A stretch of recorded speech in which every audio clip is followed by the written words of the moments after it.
Bom dia, eu me chamo Clenson, eu sou do curso de História do Polo da UAB em Meruoca e eu vou falar agora um pouco sobre como foi introduzido a escravidão no Brasil. No Brasil, a escravidão teve início com a produção de açúcar na primeira metade do século XVI, aproximadamente entre 1530 e 30. Os portugueses traziam homens e mulheres negras africanos de suas colônias na África para utilizar como mão de obra escrava nos engenhos de açúcar do Nordeste. Os escravos vieram para servir os donos das grandes fazendas que não conseguiam escravizar os índios por diversos fatores. Escravocrata era a sociedade portuguesa que não admitia o trabalho senão à custa do cativo, porque a riqueza e o status eram definidos pelo número de escravos que o senhor de engenho possuía. O governo brasileiro permitiu o comércio de negros que eram capturados na África e trazidos nas grandes embarcações. Transporte esse que era feito da África para o Brasil nos porões dos navios negreiros, também conhecidos como tumbeiros. Amontoados em condições desumanas e insalubres, muitos morriam no caminho e eram lançados no mar. Quando chegavam no Brasil, os escravos eram mandados para as senzalas e trabalhavam cerca de 14 horas por dia e muitas vezes faziam apenas uma refeição ao dia, composta apenas por feijão, milho e mandioca. As senzalas eram galpões escuros e com pouca higiene. Acorrentados para evitar possíveis fugas, os escravos eram constantemente castigados como forma de repreensão. Sem esperança de um dia serem libertos da vida de escravo, alguns se suicidavam e outros tentavam fugir, almejando chegar a um quilombo, onde eles também não teriam vida fácil.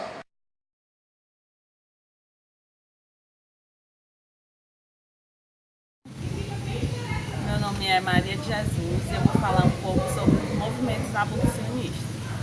Então, a partir da metade do século XIX, começaram os primeiros movimentos abolicionistas. E esses movimentos tinham caráter político e social. E eles defendiam a abolição da escravidão no Brasil. E os seus principais representantes eram advogados, escritores, políticos e várias personalidades do Brasil, como Joaquim Nabuco, Francisco do Nascimento, também conhecido como Chico da Matinha, que representou o movimento abolicionista aqui no Ceará, entre outros. E todos eles defendiam esse movimento abolicionista para o fim da escravatura no Brasil. Todos eles com ideais iluministas. E os principais movimentos tiveram com revoltas como a Conjuração Baiana em 1789 a 1799 e a Revolta do Malês, também na Bahia, em 1835. E todos esses movimentos tinham a intenção de ideais abolicionistas com melhorias para os escravos. Então, a partir dos ideais iluministas e seus representantes abolicionistas, começaram os primeiros movimentos e revoltas. E esses movimentos e revoltas geraram as primeiras leis abolicionistas, que foram, entre elas, uma das mais importantes, a Lei Eusébio de Queiroz, que foi promulgada em 4 de setembro de 1850. E essa lei tinha o intuito de parar com o tráfico negreiro no Brasil. E isso com a iniciativa da Inglaterra, depois que foi feita sua lei Bill Abney em agosto de 1885. E ela queria que o Brasil parasse com o tráfico entre a América e a Europa e a África. E depois dessa lei também veio outra muito importante, que foi a Lei do Ventre Livre, de 28 de setembro de 1871. Essa lei foi assinada também pela então Princesa Isabel. E essa lei falava que a partir da presente data, toda criança que nascesse era livre, mas também não tão livre, porém, essa criança só seria livre a partir de 21 anos. e ela deteria os seus direitos dos seus senhores ou então do governo. O que podemos dizer que as crianças a partir de então não eram tão livres, porque começavam a trabalhar desde pequenas até os 21 anos. Posteriormente, foi criada também a Lei do Sexagenário, de 28 de setembro de 1885. E essa lei ficava clara que escravos a partir de 60 anos poderiam ser libertos, o que não significou tanto essa lei, porém, porque muitos escravos nem chegavam aos 60 anos, pelas más condições de trabalho. E os que chegavam até então, muitos nem poderiam mais trabalhar, o que foi uma lei que beneficiou os seus senhores, porque muitos deles não poderiam mais trabalhar. E sem falar que a partir dos 60 anos ainda tinha um artigo que obrigava esses escravos a trabalharem mais 3 anos. Um benefício aos seus senhores, que poderiam descartar esses escravos que não serviam mais.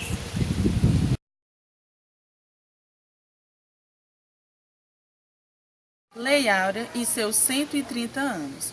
A Lei Áurea, oficialmente Lei Imperial, número 3.353, assinada em 13 de maio de 1888, por a Princesa Isabel. O Brasil foi o último país das Américas a abolir a escravidão. Mais de 300 anos atrás, os negros participavam ativamente da sua própria alforria. O processo de alforria começou no final do século XVII. Uma das formas de alforria dos escravos era através da quartação. O que era essa quartação? Era uma das formas que os escravos tinham de ganhar sua liberdade. E como é que ocorria esse processo?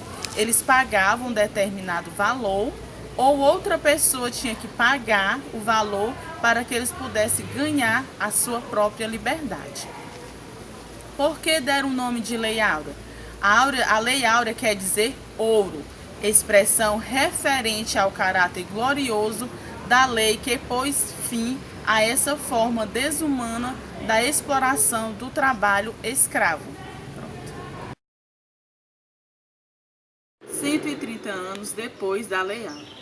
Nessa semana, completa 130 anos de luta contra a escravidão e o preconceito.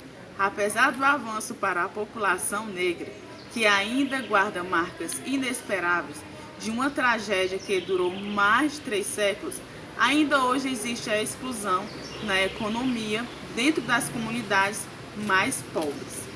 Acredito que o processo de abolição, que ele é inacabado, onde podemos ver mais mulheres que vivem do trabalho doméstico, somos 71% da população de pobreza, somos mulheres negras que sofremos preconceito dentro da sociedade e porque temos que comemorar uma lei que ainda não somos totalmente libertos.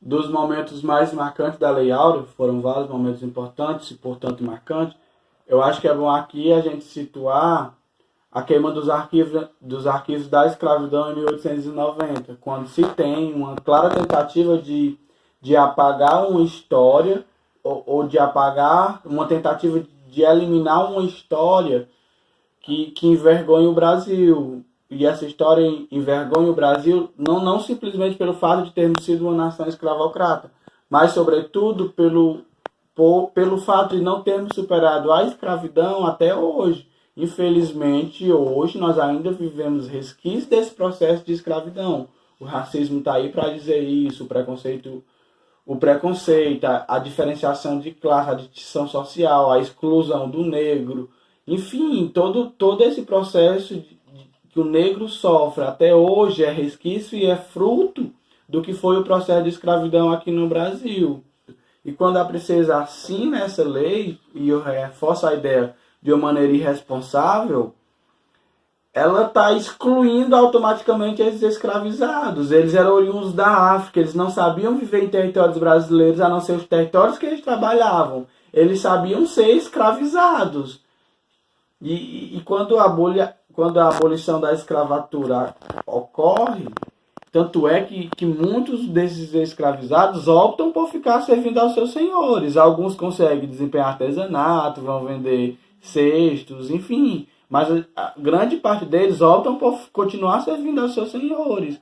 E isso reflete até os dias de hoje. Então, quando se queima os arquivos para tentar apagar essa história e diminuir a vergonha, eu acho que é um projeto fadado ao fracasso, porque nós vivenciamos a vergonha até hoje. Infelizmente, a vergonha está presente. Nós somos uma sociedade racista que discrimina o negro, que exclui o negro, que condena o negro.